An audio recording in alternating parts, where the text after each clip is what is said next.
साथियों, जैसे हमारे शरीर में कैल्शियम की कमी हो जाती है, आयरन की कमी हो जाती है, फास्फोरस की कमी हो जाती है, मिनरल्स की कमी हो जाती है, मल्टी विटामिन की कमी हो जाती है, उसी प्रकार से ज़मीन में भी इन सभी तत्वों की कई बार कमी हो जाती है। क्योंकि हमारा जो शरीर है पंच तत्वों से बना है। जो भूमि में जितने तत्व होते हैं उतने हमारी बॉडी में भी तत्व होते हैं। तो उनको पूरा करने के लिए हमने देखिए अपने खेत में डाला है गोबर का खाद। गोबर का खाद अकेला गोबर का खाद नहीं है, जिसमें हमारे घर का कूड़ा करकट, चूल्हे की राख, हारे की राख, भैंसों के नीचे जो मूत्र है वो भी, गाय का जो मूत्र है वो भी, गाय का गोबर भी, साथ में भैंस का गोबर भी, बैल का गोबर भी, जितने हैं सारे कंपोनेंट मिक्स होते हैं।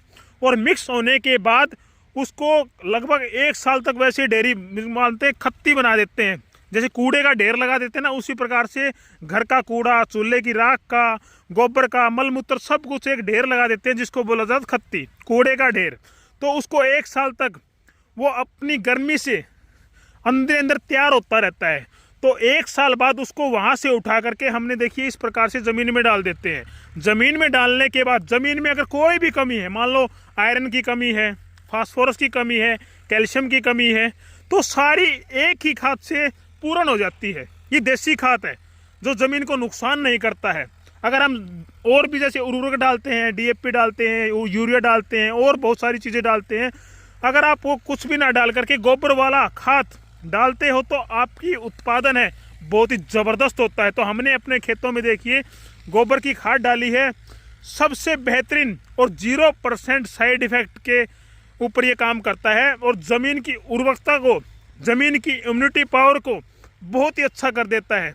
आप देखेंगे एक बार करते क्या है, जैसे किसान है होड़ में लगे रहते हैं, यूरिया डाल देते हैं, डीएपी डाल देते हैं, एक बार तो फसल ग्रो कर जाएगी, लेकिन अगले साल उस ज़मीन की जो पावर वो कम हो जाएगी। लेकिन अगर आप देसी खाद, गोबर वाला देसी खाद डालते हो तो हमारी ज़मीन की लंबे समय तक अच्छी मजबूती बनी रहेगी, इम्यूनिटी पावर बनी रहेगी और लंबे समय तक हमें उत्पादन मिलता रहेगा। तो साथियों, हमने अपने खेत में देखिए पहले इसमें गोभी की खेती थी, गोभी की खेती को ख़त्म कर दिया है। अभी देख सकते हैं गोभी के अवशेष मैं आपको दिखा देता हूँ।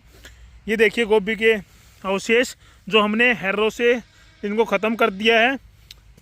और ख़त्म करने के बाद इसमें हमने गोबर वाला खाद डाल दिया है। अभी इसमें कल्टीवेटर, हैरो वगैरह, रूटावेटर लगा करके इसको बड़े अच्छे से तैयार कर देंगे।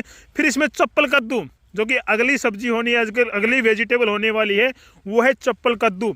चप्पल कद्दू को हम इसमें लगाएंगे और ये जो खाद है ना 2-3 साल तक काम करेगा। एक बार डाल दिया 2-3 साल तक अच्छे से काम करेगा, जिसमें देख सकते हैं गोबर भी है, राख भी है, घर का कूड़ा करकट सब कुछ है, इसमें मिक्स है। तो बहुत ही अच्छा ये रहता है। एक बार डाल दो, 4-5 साल तक आपको डालने की ज़रूरत नहीं रहती है। तो साथियों, अगर आप भी अपनी ज़मीन को सेफ रखना चाहते हो, मजबूती रखना चाहते हो, इम्यूनिटी पावर सेफ रखना चाहते हो, बढ़िया रखना चाहते हो, तो ज़मीन में ज़्यादा उर्वरक का इस्तेमाल ना करें।